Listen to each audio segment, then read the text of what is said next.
No vídeo de hoje, eu quero trazer o resumo de um livro de escatologia que foi lançado recentemente pela Publicações O Pacto.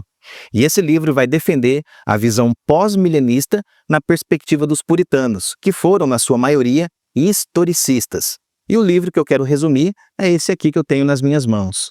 Escatologia pós-milenista, uma visão puritana. Esse livro, pessoal, é a transcrição e tradução de uma palestra proferida pelo reverendo David Silversides, onde ele explora o capítulo 20 de Apocalipse, abordando o tema do milênio a partir da perspectiva pós-milenista puritana. Ele procura explicar, defender e aplicar essa visão escatológica, contrastando ela com outras abordagens, como o pré-milenismo, o amilenismo e o pós-milenismo reconstrucionista de Rushduni. Na introdução, o autor explica que o Apocalipse é formado por 7 visões ou ciclos que apresentam os mesmos acontecimentos. Cada ciclo apresenta mais detalhes e mais informações do que o ciclo anterior. Essa abordagem é conhecida na escatologia como paralelismo progressivo. Ele argumenta que o milênio de Apocalipse 20 não é um período literal de 1000 anos, mas representa um longo tempo de grande avanço espiritual. E esse período vai terminar com uma breve fase de oposição liderada por Satanás, seguida depois disso pelo retorno de Cristo, pelo julgamento final e pelo início da eternidade. Ele também destaca no livro que os últimos dias, no contexto bíblico, abrange toda a era do Novo Testamento, e não apenas os momentos finais próximos da volta de Cristo. Depois da introdução, ele apresenta argumentos mostrando por que o pré-milenismo deve ser rejeitado. O pré-milenismo ensina, basicamente, que Cristo voltará antes do milênio para reinar fisicamente na Terra por 1000 anos. O autor então critica essa visão, dizendo que Apocalipse 20 é a única passagem que poderia sustentar essa ideia pré-milenista, mas o texto bíblico não menciona explicitamente um reinado terrestre de Cristo. Além disso, a Bíblia ensina que o retorno de Cristo será um evento único, acompanhado pela ressurreição geral dos crentes e incrédulos e do julgamento final. Ele então argumenta que é um absurdo você acreditar que Cristo vai reinar fisicamente no corpo glorificado que ele tem hoje em um mundo caído como o nosso. Isso seria, na verdade, uma humilhação para Jesus. Na sequência, o autor apresenta argumentos mostrando por que o amilenismo deve ser rejeitado. Ele então cita bem rapidamente os 5 principais pontos do amilenismo, e depois ele passa a criticar cada um desses pontos. Ele argumenta que a prisão de Satanás mencionada em Apocalipse 20 não pode ser o resultado da obra consumada de Cristo na cruz, como geralmente dizem os amilenistas, porque a prisão do diabo é temporária e reversível, diferente da obra de Cristo. Ele também afirma que o milênio é um período específico dentro da era do Novo Testamento, mas ele não abrange todo esse período.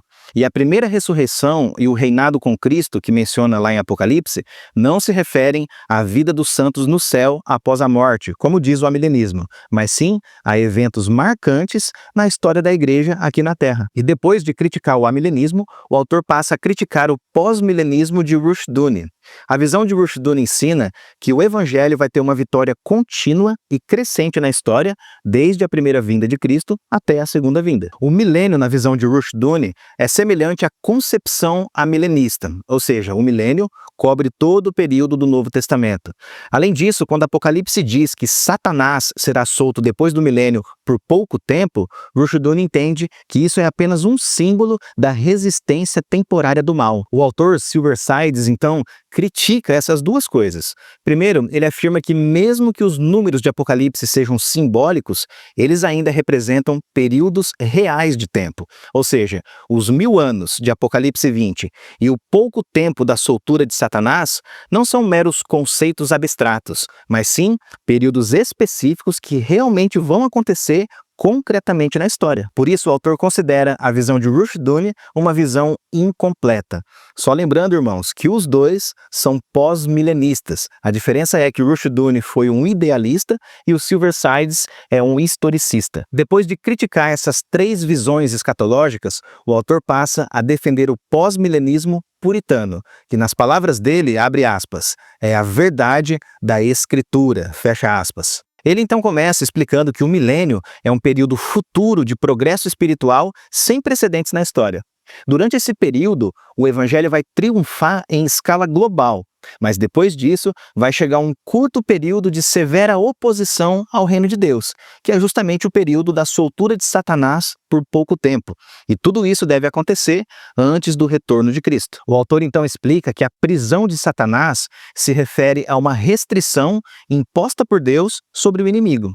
Essa restrição permite que o evangelho avance em proporções globais. Em seguida, ele apresenta uma explicação bem diferente das duas ressurreições de Apocalipse, uma explicação que a maioria das pessoas talvez nunca ouviu falar. Segundo ele, a primeira ressurreição não é o novo nascimento, como muitos pós-milenistas e amilenistas acreditam. Para ele, a primeira ressurreição representa um grande avivamento espiritual da igreja aqui na Terra. A igreja vai receber vida e força da parte de Deus para expandir o evangelho de maneira poderosa. Em relação à segunda ressurreição, ele não acredita que a segunda ressurreição é física e literal. E aqui, irmãos, ele discorda de outros pós-milenistas que acreditam que a segunda ressurreição é física sim. Para ele, a segunda ressurreição representa o ressurgimento do mal durante aquele breve período em que Satanás será solto. Então, colocando de forma resumida, ele entende que a primeira ressurreição se refere ao avanço do evangelho e a segunda ressurreição se refere à oposição do mal depois da soltura de Satanás. Depois disso, o autor apresenta alguns paralelos de Apocalipse 20 com outras passagens bíblicas, como Ezequiel 37 a 48, que fala da visão do vale de ossos secos.